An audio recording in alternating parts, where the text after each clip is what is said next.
Hello! So welcome to Elfaron, and this is my first island that I started working on in January 2021.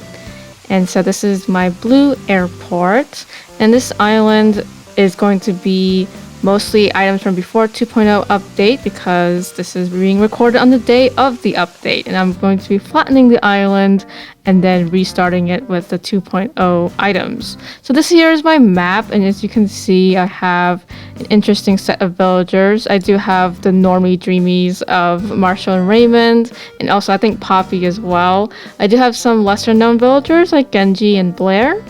And also one of my favorites is Bob, so I have him here as well. And you can see I have a pretty nice map layout. I was lucky and pretty selective in picking my map before I started.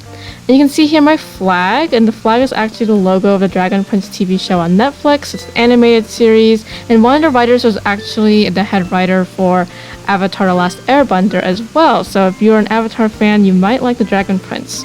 So here's my entrance, and the entrance is inspired by 6 primal sources in the Dragon Prince TV show, which namely are the sky, the ocean, the earth, the moon, the sun, and the stars. So I tried to represent each of the primal sources here in the entrance.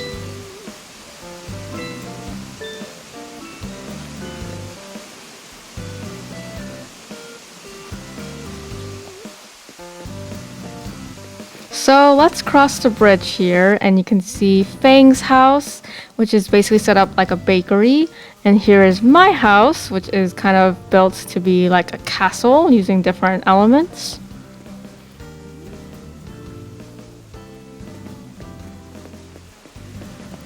So this is the courtyard area. This is where some of the characters like to practice fighting or read books in the TV show. And as far as like the Animal Crossing world, I know Fang likes to hang out there a lot.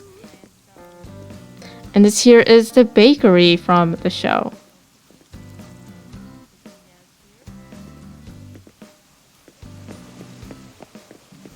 Okay, so let's go inside my house. House number 1.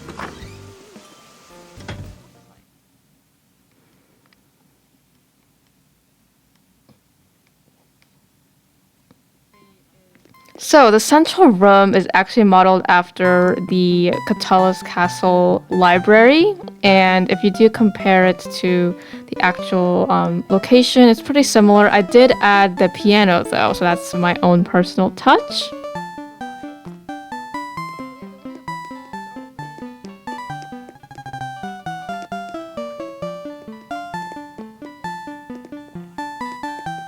Definitely one of my favorite places. I would love to have a library like this.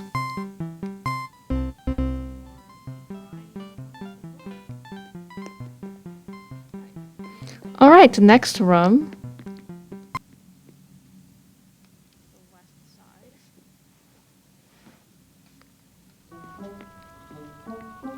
So this is where I combined the 2 princes' rooms into one room for my Animal Crossing house. You can see it's kind of split in half. One side is Prince Callum's room with his drawing materials, and the other side is Prince Ezrin's room with his toys and his pet frog in this case, but in the show it's actually a special creature known as Bait.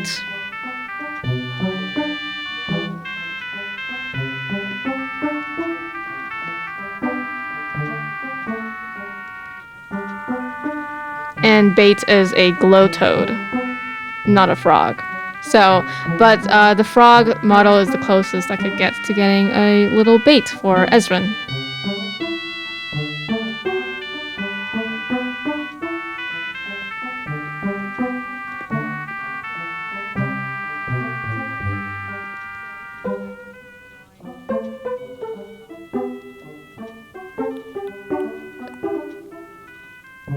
Alright, I'm going to show a little bit of this custom design I put on the sketch set. So here's actually a drawing of Claudia, and it's basically my pixel art form of that from the show. So yeah.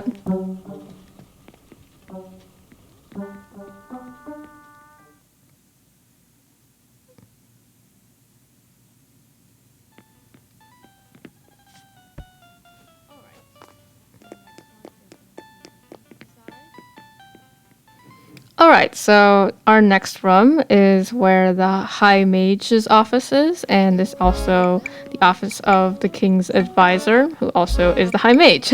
And so I've put in some of the many sets of drawers where they would store different materials to do dark magic spells, and I also have the wardrobe and the mirror here. The wardrobe actually is kind of special in the show. It's actually a place where the High Mage Viren actually stores some butterflies and uses it to transform himself. So it's really neat to have the wardrobe here. In Animal Crossing, you can use it to change your clothes. You can use the mirror to change your appearance. So I think it really fits the dark magic theme. And we also have a craft table here, which also fits the theme. And so I sometimes like to pretend I'm doing some of the magical ritual spells in the universe of Dragon Prince in the universe of Animal Crossing.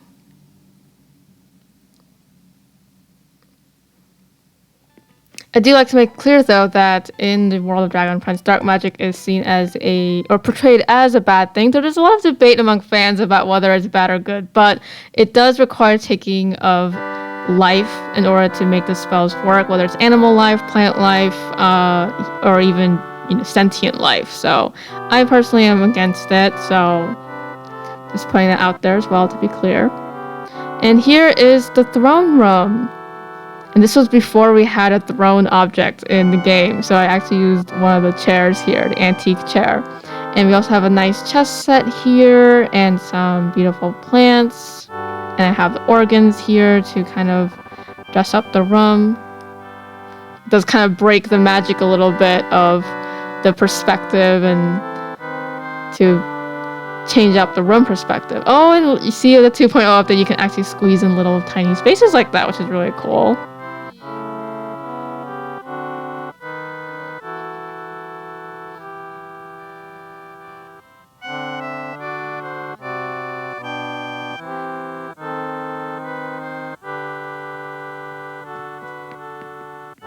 Alright, so that's enough of the throne room.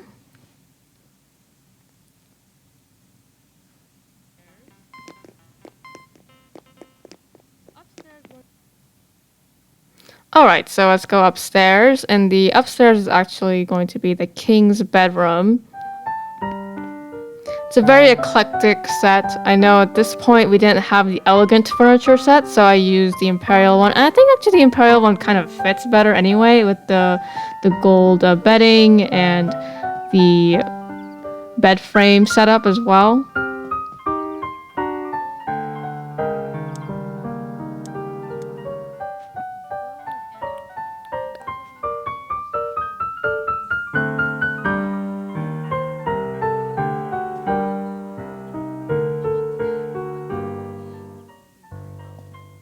Oh yes, and I do have to make clear that some of the custom designs are made by me, and some of the custom designs are made by Eden on Tumblr, and there's also a few made by someone else, and I'll put all those information in the description. And you can see I did put a lot of diverse art pieces. It's very eclectic. You see a lot of the Asian influence, but also a lot of European influence. And I think it kind of fits in the sense that Catalyst is actually rather diverse in the world of Dragon Prince. I know the former queen, who sadly passed before the start of the show, was of Asian descent, according to the creators. And then the king is actually black, and then there's plenty of white people as well. So it's very a mix. So I did try to make sure that there's a mix of European and Asian elements in the king's bedroom. Alright, so the final room is the basement, and this is actually where the real creepy stuff happens in the show. So this is actually where a lot of the magical creatures are being kept hostage by the High Mage, and so I try to reflect that with some of the fish and bug cages. And I've also had some bug stills as well. Lots of bug models from Flick, for sure. We also even have a magic set. So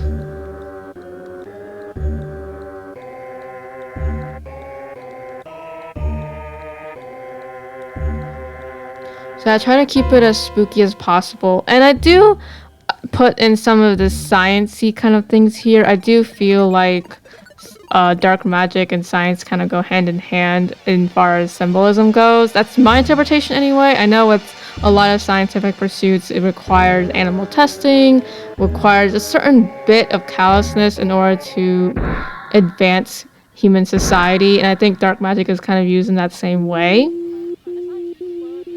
So I reflected that with Newton's cradle as well as the lab set.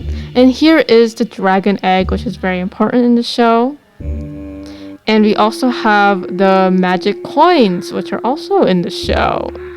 And the custom design on the wall is actually by Eden on Tumblr.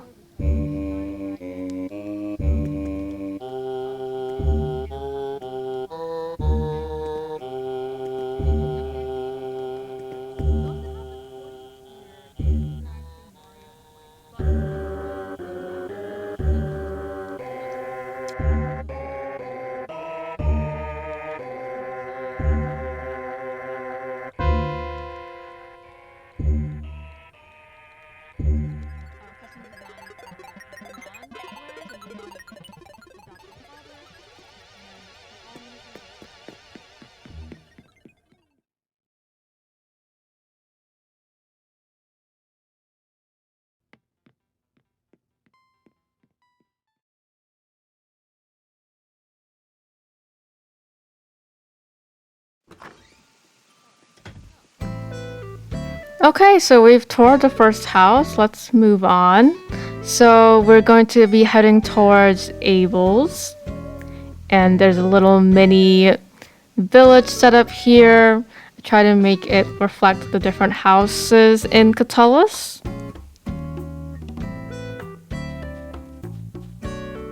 And here is the Moonshadow Elf camp. This is where they've camped before going into their Catullus mission. And these custom designs were also made by Eden on Tumblr.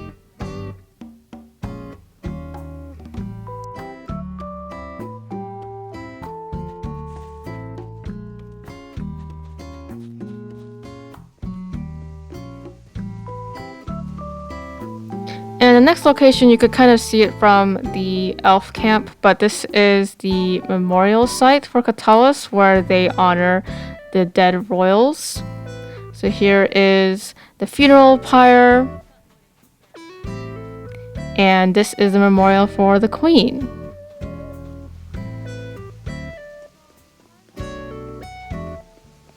Alright, so the next place is actually going to be Raymonds House.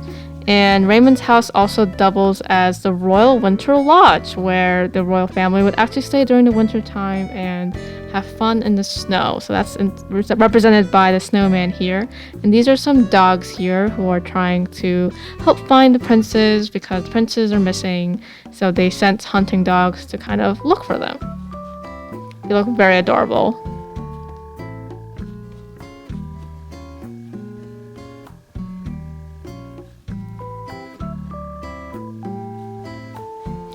And we have some nice apple trees. I will say that apples are the native fruit of my island, as well as windflowers are the native flowers.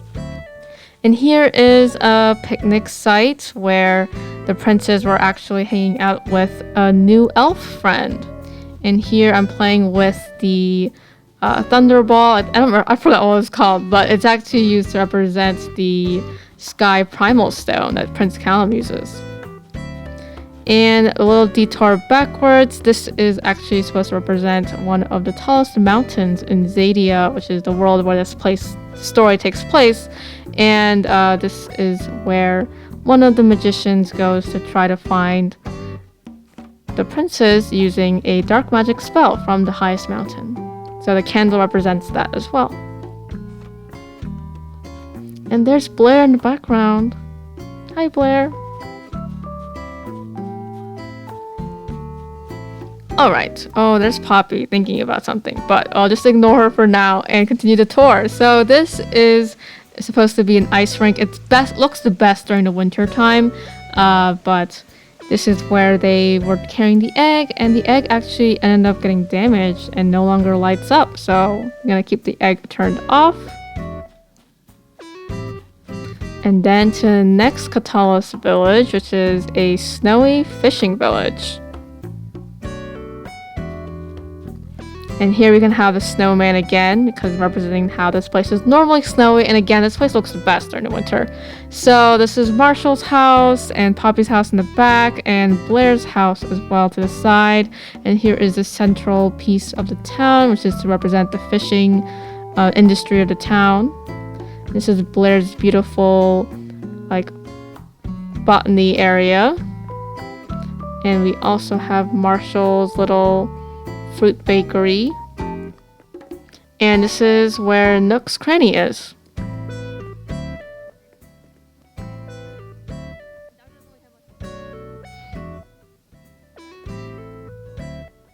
Yeah, I had Poppy's house mostly focused on textiles and sewing, and we have a little medicine booth next to her house. Alright, so next to this village is actually the Cursed Caldera, which is a haunted mountain. So I got all these items, and then finally I was really excited to actually post this on my Instagram during Halloween, because I actually worked on this, I think like either January or February of this year, and so I was like, oh, I can't post it yet though, it's not October yet. So this is my special Halloween area.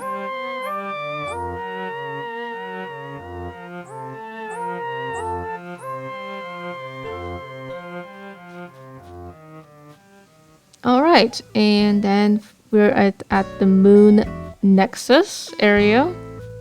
Just gonna hop on down. And there's Red's boat in the background. Alright, so this is the Moon Nexus.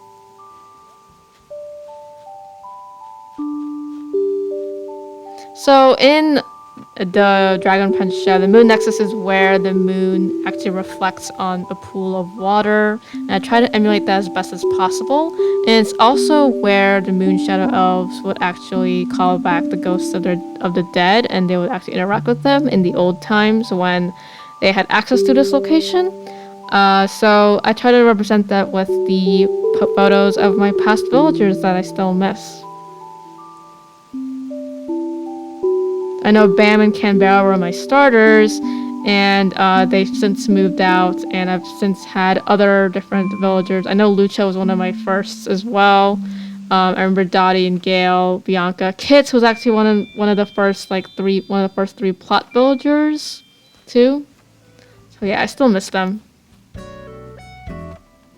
Alright, so we're on to the museum area, which is also kind of used as a place for the Moon Nexus. It is a place where the princes get to eat and be merry and meet the Moon Phoenix as well, which is represented by the festival float here. Alright, and then after that, the princes actually ride on a boat. And this boat is the pirate ship.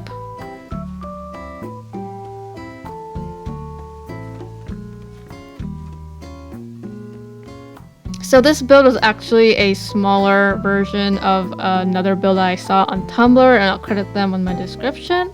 But yeah, it was inspired by that build.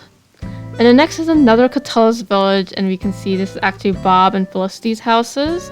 And they actually got into a fight with a red fire dragon represented by this monster statue here. And we can see the soldiers trying to blow it up with a cannon. And there's also the medical center, and this custom design on the sign was actually made by me, and it's inspired by the official sign for medicine in Catullus. This is actually part of my flyover, so it always cracks people up when they see the red monster being attacked by the cannon. It's definitely really popular.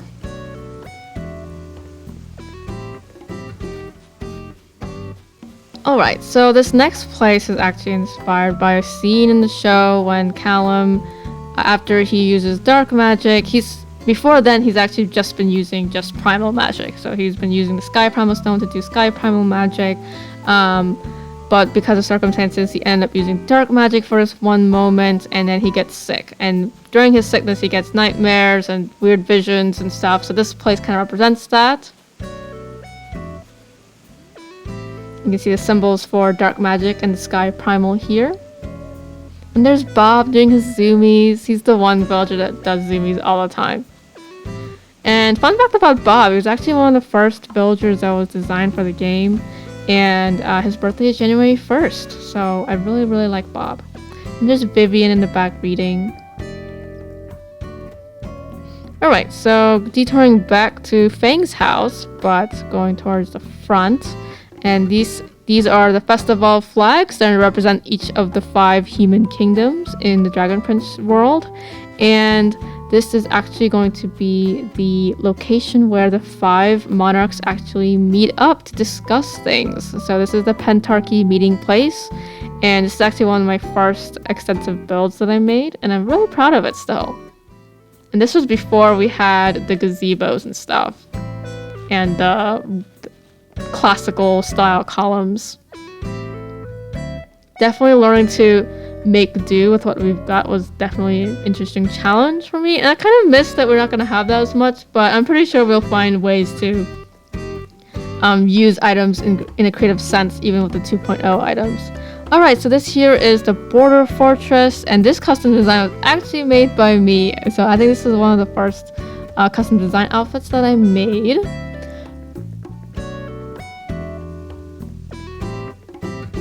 That is supposed to be the border fortress between the human kingdoms and the elf lands of Zadia. And there's Bob and Felicity talking to each other. That's really cute. Alright. So we're going to be heading towards the elf lands now. So we're going to go through the secret passageway. And we meet up with another dragon. This dragon is actually an old dragon king of the fire. I think he's a sun dragon, not a fire dragon, a sun dragon. He's very grumpy. So let's try not to anger him too much. Let's keep on going. Let's go to the Silver Grove area. So this is actually one of the forests heading towards Silver Grove where the Moon Shadow Elves live. Put a lot of mushroom items here as well as some hyacinth lamps just to give that sense of elf magic. Alright, and here is my field of mums, which are used to represent the Adoraburs, which is our little furball creatures in the Dragon Prince universe. And I think the mums really fit because they really do look like little puffballs.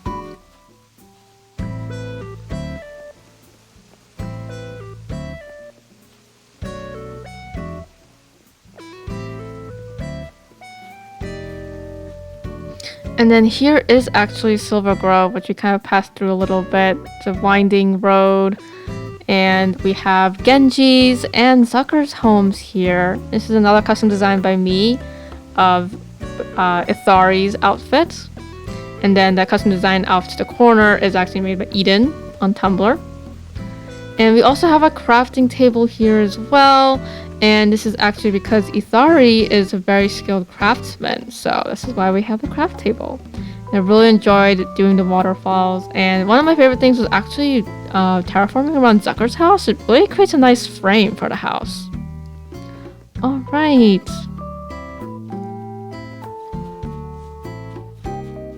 Now I do also have a peninsula down there, but I didn't take full advantage of that. Just open land, just look out at the water. And we're going to be crossing into the Midnight Desert, which is theorized by fans to be what the Star Nexus used to be.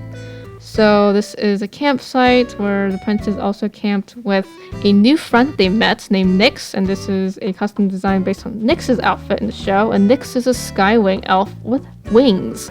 So, and this here is a T-Rex model. And the fossil was actually used to represent one of the dead Dragon Kings. And then we're going to be going into our second house. But before we do that, let's look at a Skywing Elf Mage outfit that I custom designed. And this is also the place where the Sky Nexus is and where they would connect with the Sky Primal Source. Alright, let's go into the house.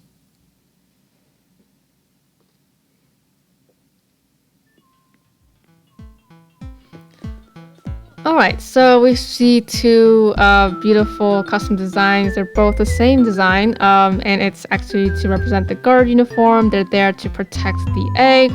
Obviously, before I started the show, they failed to protect the egg, and the egg was actually stolen. But this is to represent that. And we also have the mother dragon here and the baby dragon. Very adorable. Try to emulate as much of the Storm Spire interior as possible. There's lots of greenery inside as well as a lot of stone. So I try to emulate that as best as possible.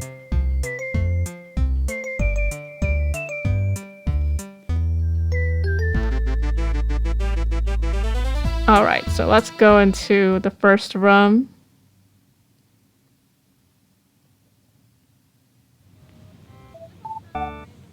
So this is just a random room that I made. I know this is like supposed to be the sky's primal area, so I tried to put something that's really space. Space is basically just like the sky beyond the sky. But it's also like the stars and the moon. So it's kind of like an interesting mix of where the primal sources kind of blend together. And of course the sun is also in space, but we don't have a sun model here.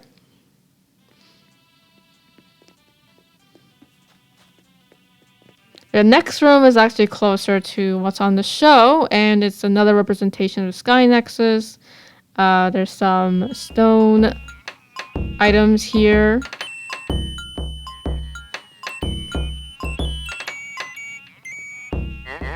I definitely love the lion dog statues. It's actually representing like a particular mythical creature in Asian mythology. They're supposed to be like guardians of a building. Alright. And then the next room is supposed to be the egg nursery.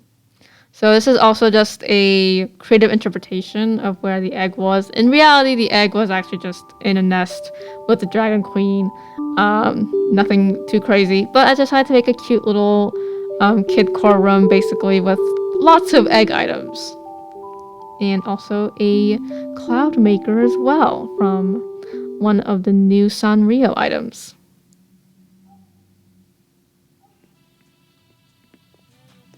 Alright, so two more rooms. Let's start with the basement. The basement is an extension of the green and stonery idea for the area. It's actually just basically another section of the forest. And it's some picnic stuff.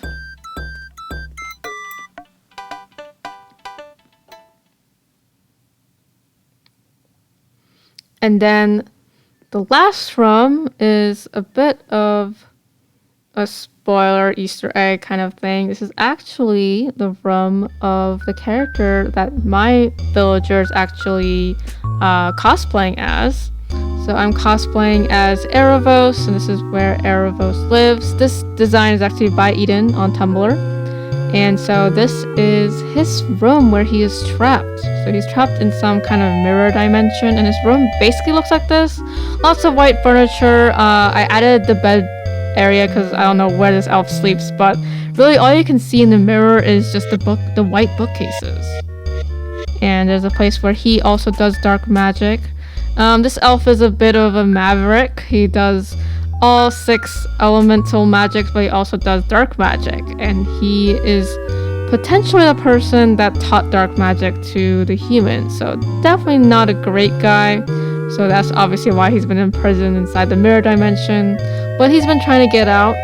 We don't know if he's out yet, but we'll find out in future seasons for sure.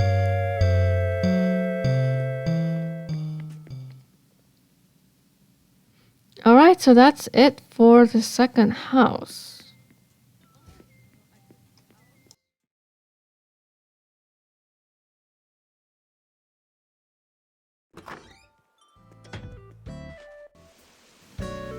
Alright, with some editing magic, we get to the next location.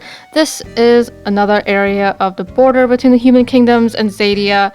And this is a custom design by Eden on Tumblr again.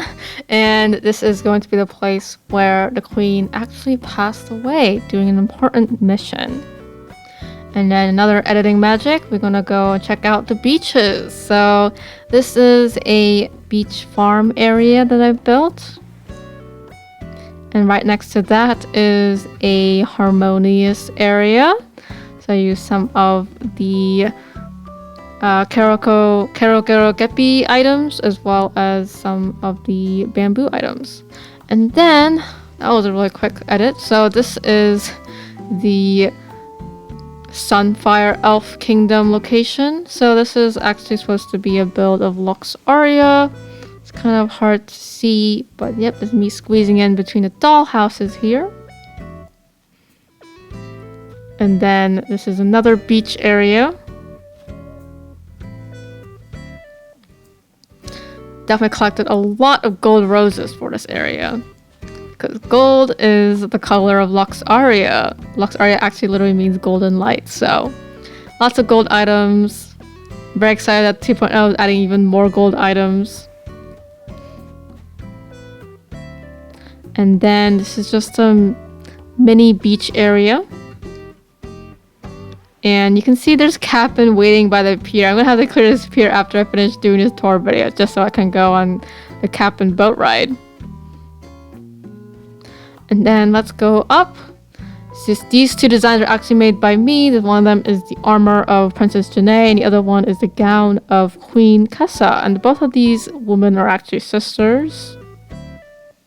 Janai is also not only a princess, but a general, and she prefers to be called by general, or the, I think, Golden Knight of Lux Aria. And let's go into our third and final house.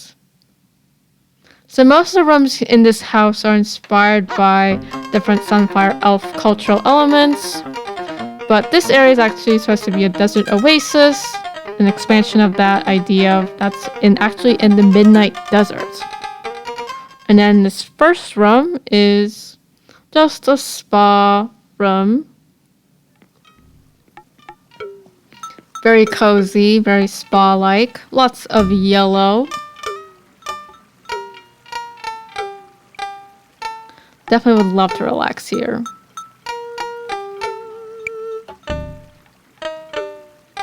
It's a good place for relaxing and meditating. Definitely love this place.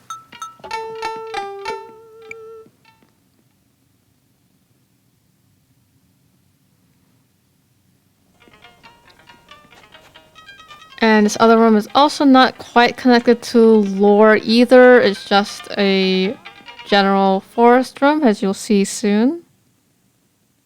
And I think Happy Home Academy thought that this room is my favorite because it has the most decoration. And I guess it's kind of true. I really enjoyed just doing what I want here.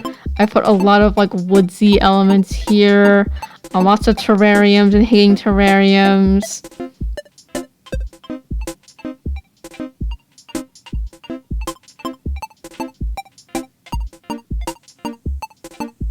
A slow panoramic of the place, and we also have a craft table here as well.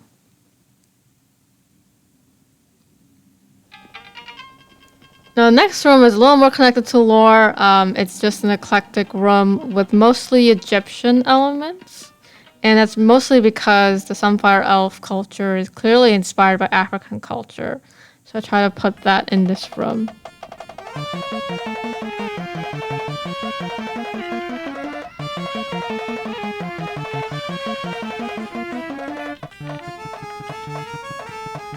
And fire, of course, is very important, so lots of fire as well. Alright. So, the final two rooms are actually in the show. So, the first room we're going to go into is the upstairs.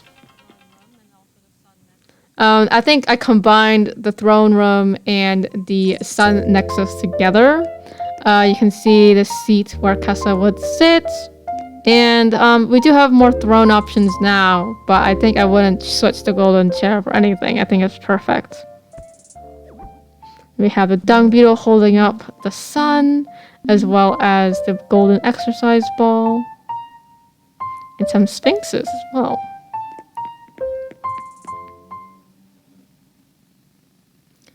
And then the final room is the dungeon where they keep prisoners.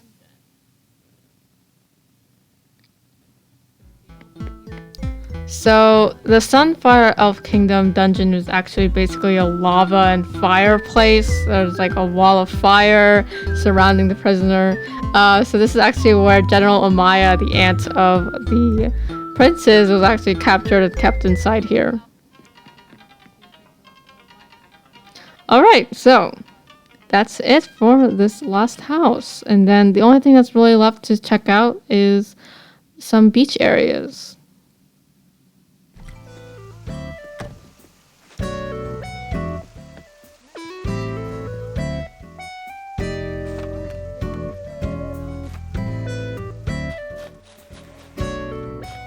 Alright, so here's one beach area. And so this area is actually inspired by the tide-bound elves, that what little we know about them. They haven't shown up. We've only seen 3 seasons of the show, by the way, and I think it's confirmed to have 6 or 7 seasons, and so we're still waiting on season 4. But we do have some concept art of the elves, and so I did make some outfits based on those concept arts. Alright, so we're on the other side of the island now, and this is actually some look at the beach build inspired by different human kingdoms. So this is actually inspired by the swamp kingdom of Evadir, and they have a dragonfly as their emblem.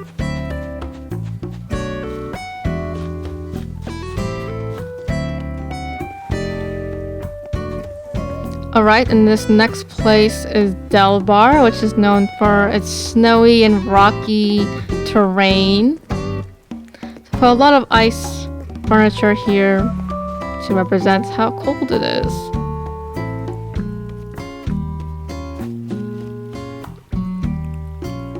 And then we can just cross the river with a vaulting pole. I definitely love using this tool, though it does take some finesse to do it on this place. Yep, I got it. Alright, so this is Neolandia, which is also loosely based off of, I think, Arab and Indian cultures. So I put a lot of different elements here. They do like the elephant symbol, so I put an elephant slide. We have some of the veils and turbans here. Lots of festival items as well.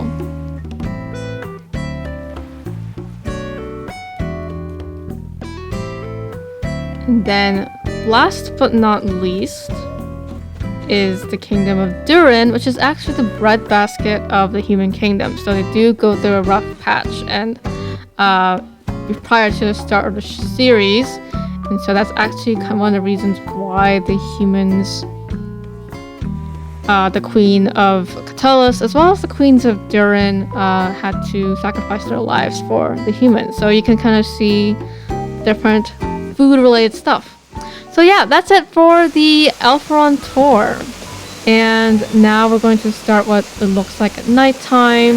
And I won't do any more narration after this point, but you'll see some of the beautiful light fixtures and how they light up at night. So thank you very much for doing this tour with me, and I hope you enjoy the nighttime look at Elfaron. Alright, so as we're looking at the night view of my island, I just wanted to talk about how Animal Crossing has been such a good game for me. I've really enjoyed playing it. I've really enjoyed interacting with new villagers, and I'm really excited for the 2.0 update and DLC and so many new features and stuff that I'll be able to work on in the near future. So yes, and I'm finally played the gong. I know some people might have seen me do the first tour. I didn't play the gong the first time around, so that might have been frustrating for you. But yes, I played it here. But anyway, back to the topic of the game. But I really enjoyed playing the game. I'm really glad it's out. And I started late. I talked about how I started this around January of 2021. So definitely almost a year late. So yeah, but even then, because of when I started, there was already such a strong, tight-knit community that were willing to help me get objects and get items and new DIYs and help me get villagers that I wanted. So I'm really grateful to the community as well.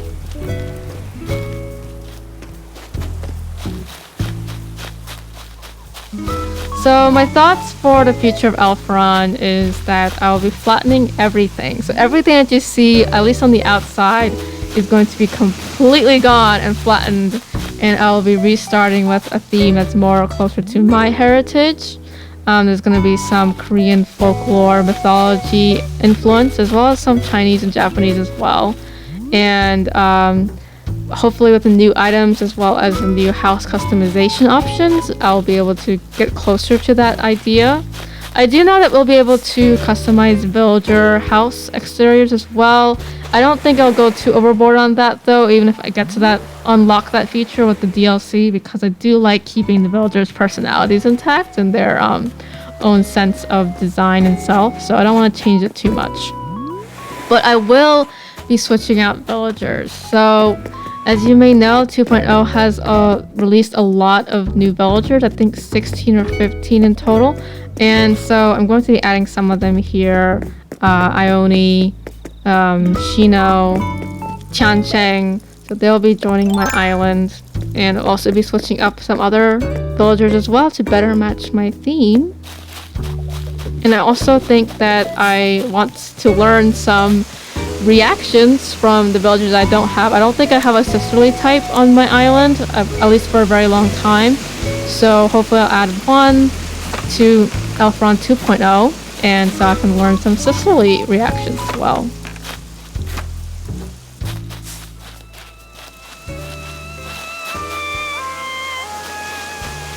Now, as for how I've designed my island over the 11 months that I've worked on it, I've kind of loosely planned it out. I did like calculate how much space I'm going to dedicate to the different human kingdoms as well as the elf area of Zadia. Though in my original plan, I didn't even think about beach builds at all. So originally it was just going to be Catullus. It was not going to be any other human kingdoms represented in the island. But I realized that my beaches looked a little empty, so that was a last minute addition. But overall, I've planned a lot of it over beforehand, and then each area I've just built it one by one.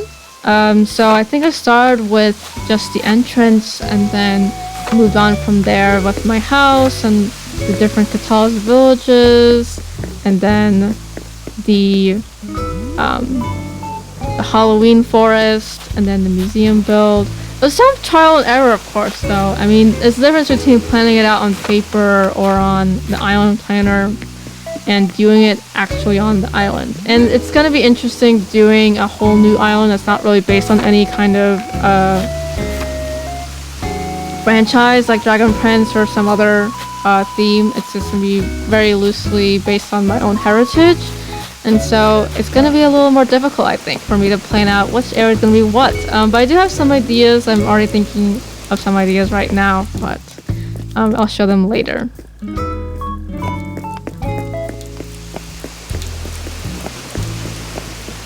And as for the custom designs, a lot of them were basically the same as how they are on the show. There's Vivian actually wearing another custom design I made, inspired by Soren's armor.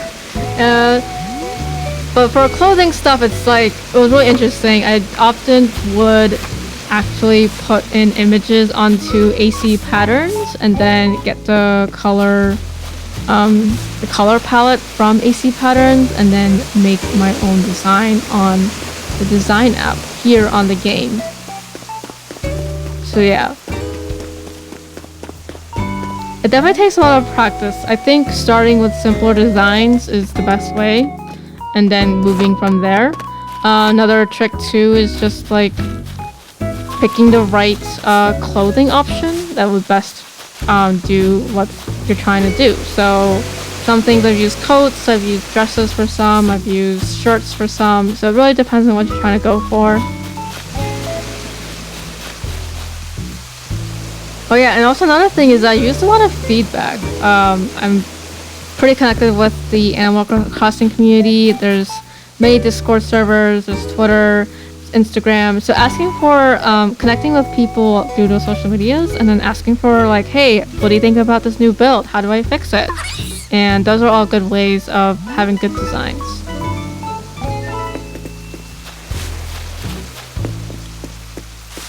And also like embracing your own style. Like I think my style is kind of a mix of using things the way they're supposed to be, because in reality I'm not really good at thinking outside the box. I have to like ask people for their ideas when it comes to using things outside the box.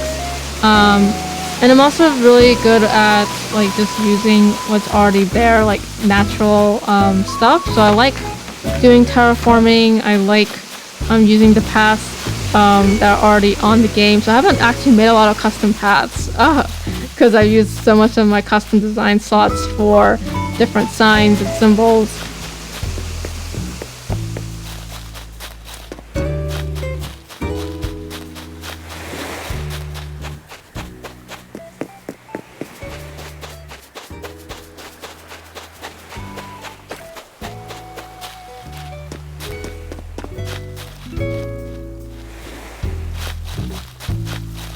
And also another thing, it's like, don't let the limitations like frustrate you. Like I know there's like a limited number of ramps and a limited number of bridges. And I think they extended it from 8 to 10 now, which is great, but even then it's still a limit. And instead of being frustrated by it, just like try to work around it. Sometimes limitations and rules are ways for you to like really use some creativity. It's like, oh, I can't put these two trees next to each other, or I can't do this. But you know, finding ways to like work around those or like work with those rules is really rewarding.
And the last thing I want to say too is that another reason why it took so long for me to do it is because I wasn't like trying to get this done as fast as possible, at least not until the week before the update, which I go, oh, I need to finish before the update comes because I don't want to keep doing this after the update.